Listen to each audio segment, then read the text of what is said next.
તો પોતાની પત્નીનો પ્રેમ છોડી અન્ય યુવતી સાથે પ્રેમ સંબંધ બાંધવો ઈડનના નિવૃત્ત શિક્ષકને ભારે પડ્યો છે। ઓનલાઈન ક્વેક ડેટિંગ એપથી ઈડનના રતનપુરના નિવૃત્ત શિક્ષકે યુવતી સાથે સંપર્ક બાંધ્યો હતો। જોકે શિક્ષકે યુવતી સાથેની મુલાકાતની હૈયે હરખ સાથે ચેટિંગ કર્યા બાદ મુલાકાત ગોઠવી હતી।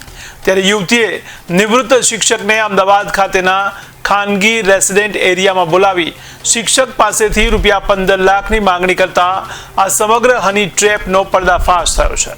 નિવૃત્ત શિક્ષકે પોતાની પત્નીનો પ્રેમ તર છોડી અન્ય યુવતી સાથે પ્રેમ સંબંધ બનાવવાની લાઈમાં હાલ તો તેને પોતાની ઇજ્જત પણ ગુમાવવી પડી છે। સાથે સાથે 1,15,000ની રકમની હની ટ્રેપ જેવી ગેંગનો શિકાર બનતા પોલીસ ફરિયાદ નોંધાવી છે। ત્યારે ઈડનના રતનપુરના નિવૃત્ત શિક્ષક સાથે નજીકના મણિયોર ગામના વતની અને હાલ અમદાવાદ ખાતે રહેતી જીવતી અને તેની માતાએ ક્વેક ડેટિંગ ઓનલાઈન એપ્લિકેશન થકી નિવૃત્ત શિક્ષકે મહિલા સાથે સંપર્ક કર્યો હતો। પોતાની પત્નીનો પ્રેમ તર છોડી અન્ય યુવતી સાથે પ્રેમ સંબંધ બાંધવો ઈડનના શિક્ષકને ખૂબ જ અઘરો પડી ગયો છે। ત્યારે ઈડનના મણિયાર ગામના અને હાલ અમદાવાદના નરોડા ખાતે રહેતી માતા પુત્રીએ નિવૃત્ત શિક્ષક સાથે ઓનલાઈન ચેટિંગમાં પ્રેમ કર્યા બાદ મુલાકાત માટે અમદાવાદ બોલાવ્યો હતો। જોકે અમદાવાદની ખાનગી રેસિડેન્સી વિસ્તારમાં યુવતીએ નિવૃત્ત શિક્ષકને મળવા માટે બોલાવ્યો। ત્યાં મુલાકાત દરમિયાન લોકલ ક્રાઇમ બ્રાન્ચની ખોટી ઓળખાણ આપી યુવતીની ગેંગના જ એક ઈસમે આ નિવૃત્ત શિક્ષકને દબોચી લઈ ₹15 લાખની માંગણી કરી હતી।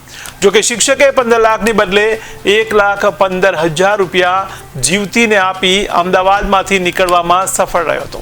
સામાન્ય રીતે આજના આધુનિક યુગમાં ઓનલાઈન એપ્લિકેશન સહિત ખોટા પ્રેમજાળની વાતોમાં નિવૃત્ત શિક્ષકને ફસાવનાર હની ટ્રેપ ગેંગના 7 પૈકી 6 લોકોને જેલના સળિયા પાછળ ધકેલી દેવામાં આવ્યા છે।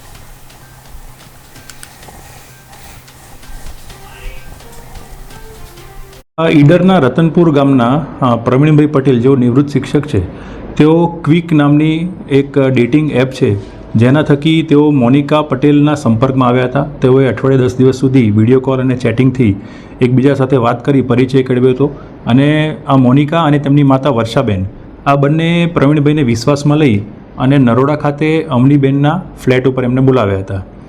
પ્રવીણભાઈ જેવા ફ્લેટ ઉપર ગયા હવે 10 જ મિનિટમાં ત્યાં કિસ્મત ઉર્ફે કાનો એ ક્રાઇમ બ્રાન્ચના નકલી પીઆઈ રબારી બની અને ત્યાં પહોંચી ગયા અને એમને ધમકાવવા લાગ્યા। એની સાથે સાથે બીજા 3 આરોપીઓ સુનિલ, નિર્મલ અને સંજય, આ 3 આરોપીઓ એ સોસાયટીના આગેવાનો બની અને એ ફ્લેટ ઉપર પહોંચી ગયા અને તેઓને બદનામ કરવાની તેમજ મારવાની ધમકી આપી। આ ધમકી આપ્યા બાદ તેઓ પ્રવીણભાઈ પાસે પોતે પૈસા ન હોવાથી દહેગામ પાસે એક એટીએમમાંથી ₹25,000 વિડ્રો કરાવ્યા એમની પાસેથી અને બાકીના ₹90,000 એ ઓનલાઈન ટ્રાન્સફર પર કરાવ્યા। બીજા ટોટલ ₹20 લાખ ની ડિમાન્ડ કરી એ લોકોએ અને ₹15 લાખમાં ફાઇનલ સોદો નક્કી કર્યો। પણ પ્રવીણભાઈ પાસે એ વખતે હાથ ઉપર પૈસા હતા નહીં। આથી તેઓએ ચાલાકીપૂર્વક રતનપુર ગામે એટલે એમના ગામે એમના મિત્રને જાણ કરી અને આ તમામ આરોપીઓને કહ્યું કે આપણે મારા ગામથી બાકીના પૈસા તમને અપાવી દઈશ।